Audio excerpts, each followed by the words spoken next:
So I'm up and out nice and early today. It's an absolutely gorgeous morning. The birds are singing and the sunrises lately have just been amazing. And I finally managed to get a few days off work, so looking forward to doing jobs around the land. I did manage to mow the lawn yesterday, or part of it. It's become really overgrown, which is really frustrating because it takes up so much of my time in the week. But the thing is, it was such a lot of effort to get to the stage we are now with it that I just can't bear to see it go back to a rushy field. I also just wanted to say before we start this week that we were really touched by some of the comments on the last video when we were talking about maybe shortening the format. We are going to try and do 30 minutes every week. It just takes that little bit of pressure off if I'm really busy at work or Michelle's a little bit under the weather or, feeling tired, that we don't sort of are pressured right at the end of the week on the Saturday to sort of get this extra 10 minutes. We normally do about sort of 20 minutes within the week. I do stuff when I come home. And Michelle's obviously off now, so she manages to do the footage there. But we usually do a lot of stuff on the Saturday. But with work being just so hectic at the moment, it's difficult sometimes. But we do want to aim for that, and we really appreciate that people are sort of getting a lot from our videos, and especially the relaxation side of it. And we do want to try and make it 30 minutes where we can.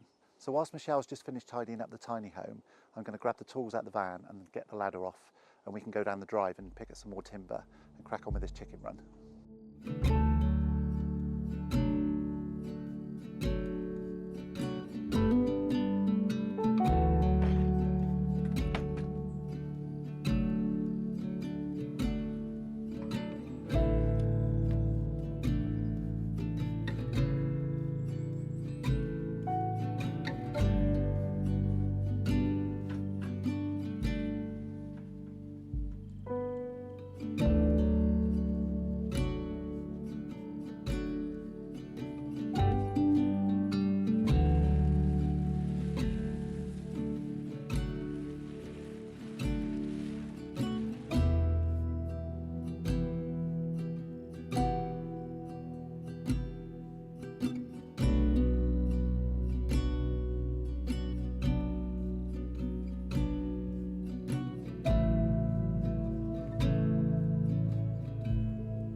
Perfect.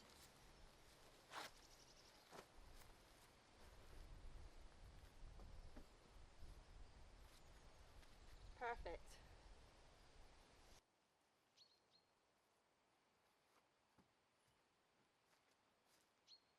So it's another bright and early start. I managed to get another section of the lawn done yesterday evening, so really pleased with that. I'm just going to rake that up now, and then we'll be cracking on with the chicken run again, and we can show you what we got done yesterday.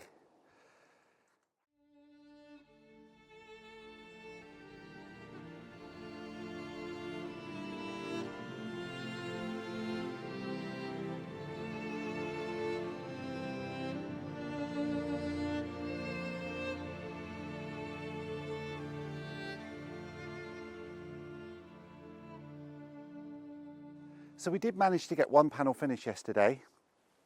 They take such a long time. I always look at it and think, you know, we're going to be able to do this in an hour, hour and a half or whatever, but about 4.5 hours, so it's sort of one a day really.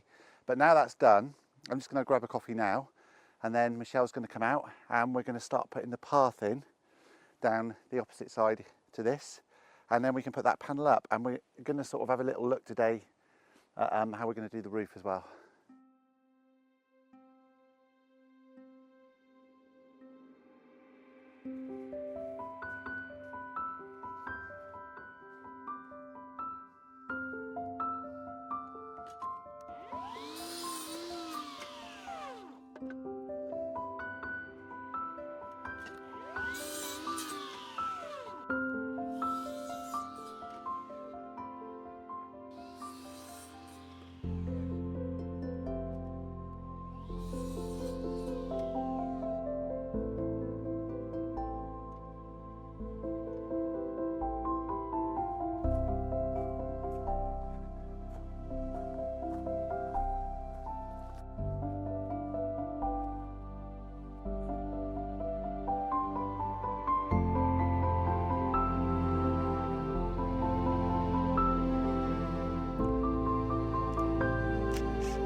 Right, if I do it at 10 foot, which is there,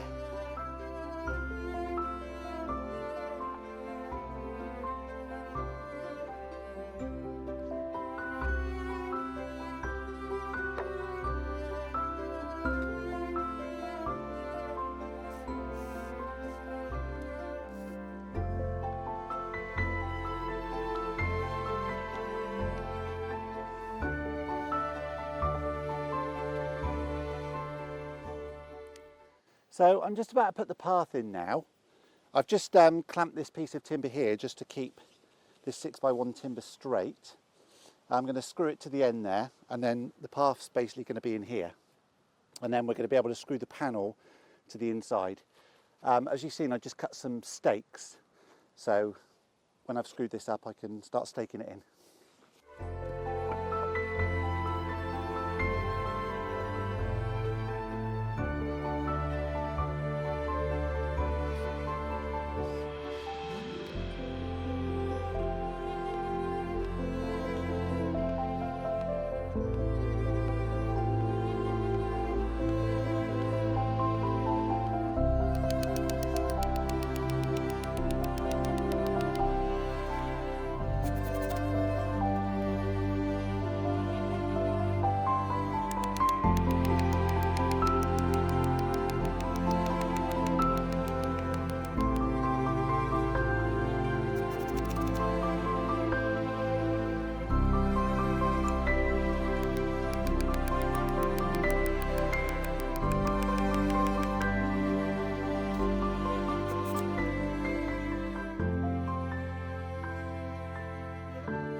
So Brendan's just done his part, which is putting in the edge to the path. So now I've got to do my bit. So I've got to dig out the turf so that when we put our panel up, we can again put the wire underneath the ground and put the turf back on top. So I've got to move all this and then I'll get to it.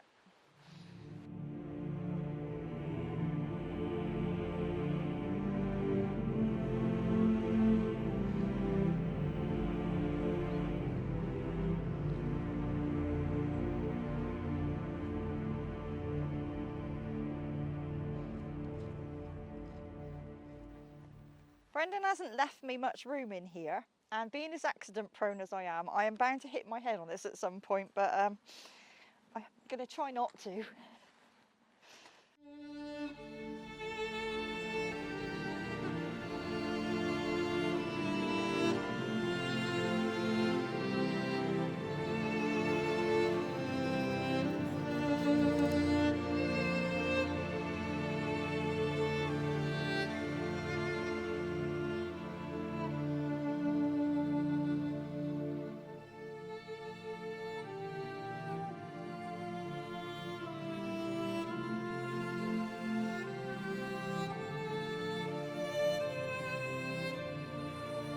Daisy, what are you doing? That is not your house. It's for chickens.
That's another panel, almost in place. It fits in my little channel perfectly. We've got to raise it at the other end, fix it in place. It's starting to really come together.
There's actually a number of just little small jobs that need doing, and having this couple of days off is brilliant, as well as obviously the bigger things like the chicken run that we're cracking on with.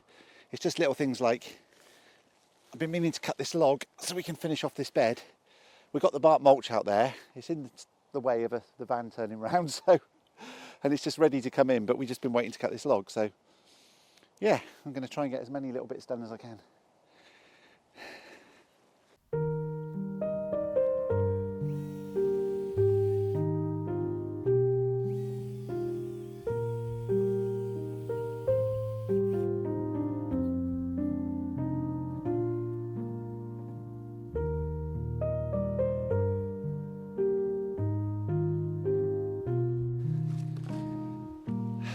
There.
So this is the bed that Brendan was finishing off the mulch on earlier, and he'd prepared this for me months ago. And so I planted it up a few weeks ago, so I've got some of my favourite little plants in here. I've also left a big space where I'm standing because I'm going to put some kind of ornamental tree here.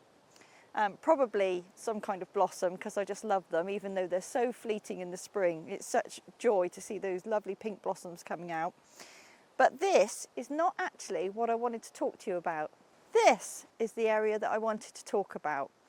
Now, it's right alongside our new hen run, and the other side is where our little laundry and everything is. But this is my own little project. This is my secret garden. And I've talked about this a couple of times. It's also going to double as a memorial garden for my mum, who I lost sadly just after I moved here. I'm going to separate it into 4 different sections, 2 there and 2 behind us. I've already put quite a few of the hedgerows and stuff in, which will need a trim over the next few weeks. But over winter, the plan is that once all this has died down, I can start work on it again. And now I've got an idea in my head of what I want to do. Hopefully it should all come quite easily. So one of the sections of the garden is going to be the red garden. And that could be something like this lovely Physocarpus here, which has these gorgeous red leaves, or it could be red flowers. I'll make a selection at the time. But the reason I chose red is because for me it represents courage. And my mum was definitely a courageous person. So she was always fighting battles, whether that was her feminist rights, because she was born in the 50s, so had to often fight for her right to be able to do certain things, or whether it was on the behalf of something else, and usually it was animals. She was always on some protest or other. Another section will be gold, like this orcuba with its speckled gold leaves, and that for me represents wisdom. And another thing that she was well known for is continuously striving for more knowledge. And she'd always try and pass all that knowledge on to us children, whether we liked it or not. Then we have silver, like this little lamb's ears here, that's this lovely silvery grey and a lovely texture as well. But this to me represents reflection. So I can sit in the garden and reflect on the years that I had with my mum. The final part of the garden is going to be a white garden. So that's going to be filled with lots of lovely white flowers, a little like these beautiful anemones. Now, the reason for that is, for me, white represents peace and purity. So hopefully it means that my mum is up there resting in peace, and I can get the same peace by sitting in the garden and enjoying it and thinking of her. So obviously this garden has been a long time in the making, and that's because I had this mental block about getting on and doing it. But now I think that I've got this clear idea of the 4 sections, the 4 different colours, what they represent to me. It's really inspired me, and I'm really excited now to get stuck into this over the coming months. And it will be lovely to hopefully have the hens clucking just to the side of me there. The cats will probably come in here with me, but overall it will just be a really calming place to just come and sit, think about my mum, and just take a little bit of time out